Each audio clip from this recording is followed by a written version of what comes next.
Hello, welcome back to little treasure maternity kids.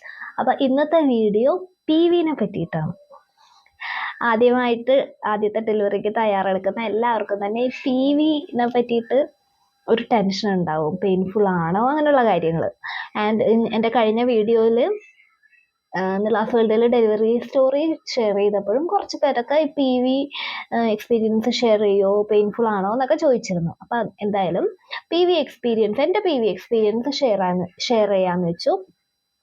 And എല്ലാവരുടെയും experience ഒരുപോലെ ആയിരിക്കില്ലല്ലോ. അതുകൊണ്ട് തന്നെ എൻ്റെ ഈ വീഡിയോയിൽ 1-2 പേരുടെയും കൂടെ എക്സ്പീരിയൻസ് ഞാൻ ആഡ് ചെയ്യുന്നുണ്ട്.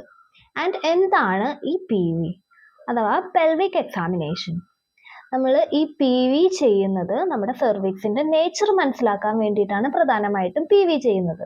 നമ്മൾ ഡെലിവറി ടൈമിൽ കുഞ്ഞിറങ്ങി വരാൻ എന്തെങ്കിലും തടസ്സമുണ്ടോ, നോർമൽ ഡെലിവറി പോസിബിൾ ആണോ എന്നൊക്കെ അറിയാൻ വേണ്ടിയിട്ടാണ് PV ചെയ്യുന്നത്. ആൻഡ് എൻ്റെ എക്സ്പീരിയൻസ് പറയുകയാണെന്നുണ്ടെങ്കിൽ എനിക്ക് ഡെലിവറിക്കായിട്ട് അഡ്മിറ്റ് ചെയ്യുന്ന ടൈമിലാണ് ആദ്യമായിട്ട് PV ചെയ്യുന്നത്. അതായത് 9th മന്തിൽ നമ്മൾ വീക്കിലി ആയിരിക്കുമല്ലോ ചെക്കപ്പിന് പോകുന്നത്. ആ ടൈമിൽ നെക്സ്റ്റ് വീക്ക് വരുമ്പോൾ PV ചെയ്യാം എന്ന് പറഞ്ഞിരുന്നു. പക്ഷെ ഞാൻ അതിന് മുമ്പേ തന്നെ അഡ്മിറ്റ് ആവുന്ന ടൈമിലാണ് PV ചെയ്യുന്നത്. ഈ PV പെയിൻഫുൾ ആണോ? PV പെയിൻഫുൾ ആവണോ വേണ്ടേ എന്ന് തീരുമാനിക്കുന്നത് ഓൾമോസ്റ്റ് നമ്മൾ തന്നെയാണ്. പേടിക്കേണ്ട ആവശ്യമില്ല. നമ്മൾ പേടിച്ച് സ്ട്രെസ് ചെയ്ത് അങ്ങനെ ബലം പിടിച്ചൊക്കെ നിൽക്കുകയാണെന്നുണ്ടെങ്കിൽ ആ PV ചെയ്യുന്ന പ്രോസസ്സ് അവർക്കും അത് ടഫായിരിക്കും, നമുക്കും ടഫായിരിക്കും. നമ്മൾ ബലം പിടിച്ച് അവിടുത്തെ മസിൽസൊക്കെ ടൈറ്റ് ആവുകയാണെന്നുണ്ടെങ്കിൽ കൂടുതൽ പെയിൻ നമ്മൾ തന്നെ അനുഭവിക്കേണ്ടി വരും.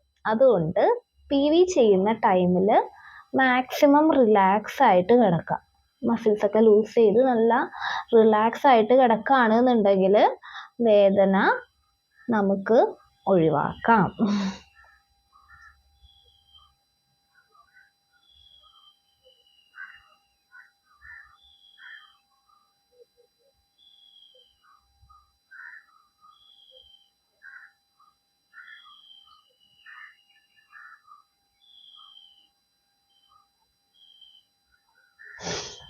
ഇനി എൻ്റെ കാര്യത്തിലാണെങ്കിൽ ഞാൻ അത് തന്നെയാണ് ചെയ്യുന്നത്. ഞാൻ ഇതുപോലെ കുറച്ച് വീഡിയോസൊക്കെ കണ്ടിട്ട് മാക്സിമം റിലാക്സ് ചെയ്ത് കിടന്നാൽ പെയിൻ ഉണ്ടാവില്ല എന്നൊക്കെ ഉള്ളൊരു ധാരണയിൽ തന്നെയാണ് ചെന്നത്.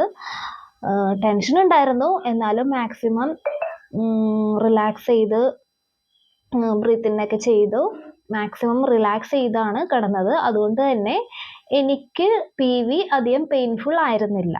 അതാണ് എൻ്റെ എക്സ്പീരിയൻസ്.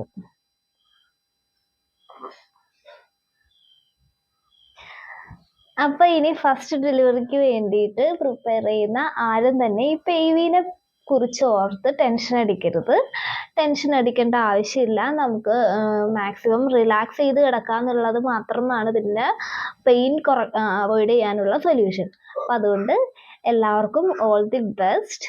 ആരും ടെൻഷൻ അടിച്ച് കുളമാക്കരുത്. ഓക്കെ, അപ്പോൾ ഇത്രയേ ഉള്ളൂ ഇന്നത്തെ video. And thank you for watching. And video ഇഷ്ടപ്പെട്ടാൽ ചാനൽ സബ്സ്ക്രൈബ് ചെയ്യാൻ മറക്കല്ലേ കേട്ടോ. And thank you. എൻ്റെ PV എക്സ്പീരിയൻസ് എന്ന് പറഞ്ഞാൽ എനിക്ക് ഡേറ്റ് തന്നിരുന്നത് മാർച്ച് 2-ാം തീയതിയാണ്. അപ്പം ഫെബ്രുവരി 21 ഒരു സ്കാൻ ഉണ്ടായിരുന്നു. അപ്പോൾ ആ സ്കാൻ കഴിഞ്ഞിട്ട് ആ സമയത്ത് എനിക്ക് ഇരിക്കുമ്പോഴേക്കും കുഞ്ഞിൻ്റെ തല അവിടെ തട്ടുന്ന പോലെ ഉണ്ടായിരുന്നു. അപ്പം ഞാനത് ഡോക്ടറോട് പറഞ്ഞപ്പോൾ ഇപ്പോൾ ഡോക്ടർ പറഞ്ഞു എന്നാൽ നമുക്ക് PV ചെയ്യാം. അപ്പോൾ ശരി, PV ചെയ്തു. PV ചെയ്യാമെന്ന് പറഞ്ഞാൽ എല്ലാവരും പറഞ്ഞിട്ടുണ്ടായിരുന്നു നല്ല പെയിൻഫുള്ളായിരിക്കും എന്നൊക്കെ.